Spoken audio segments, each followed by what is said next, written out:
Hi guys, it's Arkham here, coming at you with a review for the first time in quite a while. Today I will be covering Batman Arkham Origins for the PC. Okay, so let's begin with the story of Arkham Origins. This time the game has gone for a slightly different approach. Whereas in the previous two games the villains were very much the stars of the show, there is a great deal more attention on Batman this time around. While many of the villains from the franchise are here, such as Killer Croc and Penguin, they don't make quite the same impact. However, I don't think this is a result of sloppy writing, but instead just a change in focus. In many scenes there is an emphasis on Batman still understanding what exactly he is. Whereas the previous two games showed him as being calm and collected, in Origins he is slightly more vicious and aggressive. This is most noticeable in the interrogation scenes. In order to get answers, Batman will brutally beat the truth out of them, rather than intelligently deducing their weak point. This I feel is representative of his inexperience as a whole. I would also say that the setting is slightly more believable than it was before. I felt that the concept of Arkham City was a little overkill and, in a way, slightly ridiculous. I much prefer roaming and open Gotham that simply has a lot of crime in it. I also found there was a greater emphasis on slightly more down-to-earth villains. There is a lot more interaction with common thugs than with superpowered foes like Poison Ivy. One thing at the beginning of the game that did seem a bit weird was the fight with Killer Croc. If you remember back to Arkham Asylum, you could not take him head on, but here you can fight him as if he was just another boss. To be fair, in Asylum he was in his natural habitat, but still, I think some of the fear factor was diminished. Arkham Origins also felt a bit darker than its predecessor, but not without its comedic moments. Whereas the cops were the good guys before, even the Gotham Police Department have corrupt officials amongst their ranks. But to contrast this, there are some subtle moments of comic relief.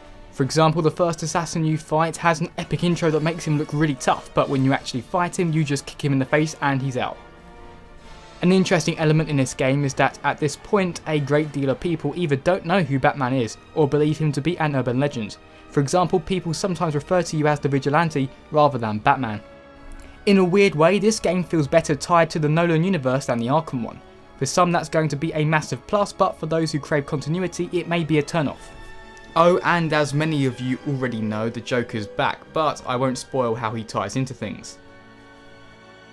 In terms of gameplay, everything feels very familiar. If you have played Arkham Asylum, the free flow combat we have grown to know and love is back. While it's still as great as ever, there haven't been a lot of improvements. Although there is a Shock Glove power up that activates when you hit enough enemies, however I think the Wii U version of Arkham City had something similar. The same can be said for the stealth aspect of the game, although yet again it was done so well before I can't imagine there were many ways to improve it. Personally, the familiarity doesn't bother me, as the combat and stealth are some of the best you will find in the industry.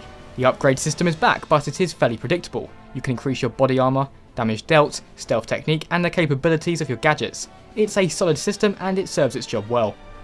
Although one area that has received a significant enhancement is the detective mode, especially with regards to crime scene investigation. Some of the sections were so clever and well detailed, I was actually shocked that it was all working so well.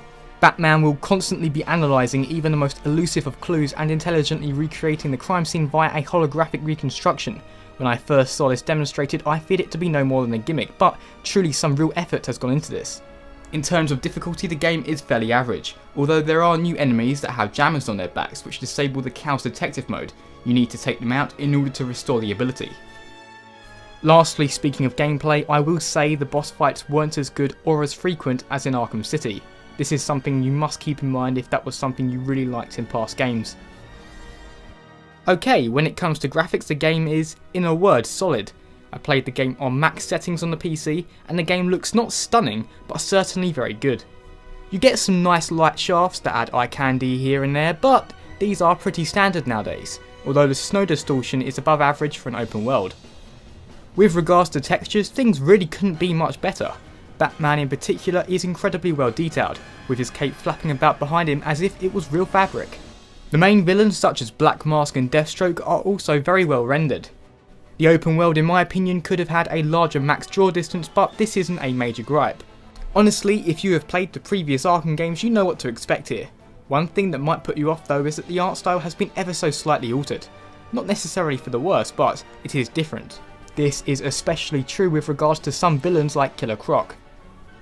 If you are wondering about the frame rate, it remained very stable throughout my experience. I encountered very rare drops when a lot of enemies were on screen, but overall the game is well optimised. Lastly, on the topic of graphics, I personally like some of the changes made to the UI. Don't get me wrong, it's nothing major, but I think the user interface fits the Batman theme a little better than before. Like Arkham City before it, Origins features some quests outside of the main story. One that I found particularly entertaining was the Wonderland mission, where you have to track down the Mad Hatter. And as you might expect, the Riddler is back. This time around you have to destroy relays in order to allow the Batwing access to sectors of the city. There are also Enigma data packs scattered throughout the game to collect. Additionally, there are challenge modes where you can revisit different arenas from the campaign. I find myself sinking hours into these alone sometimes, it is so addicting. I should mention there is also a multiplayer portion to this game, however I will not be factoring that into my overall score due to connection issues. In the conclusion, I would like to answer a question many of you are probably thinking. Is it better than Arkham City? Truthfully, I believe it to be on par, but certainly not better. However, I would say it is better than Arkham Asylum in my opinion. As an action title though, Origins is pretty much at the top of its game. It's unique, authentic, solid, and most of all fun. Sure, it has its flaws, but overall the experience is certainly a good one. I award the single player portion of Batman Arkham Origins a fair 8 out of 10. If you would like to see more reviews for upcoming titles, be sure to subscribe to my channel. As always people, thanks very much for watching, and see you next time.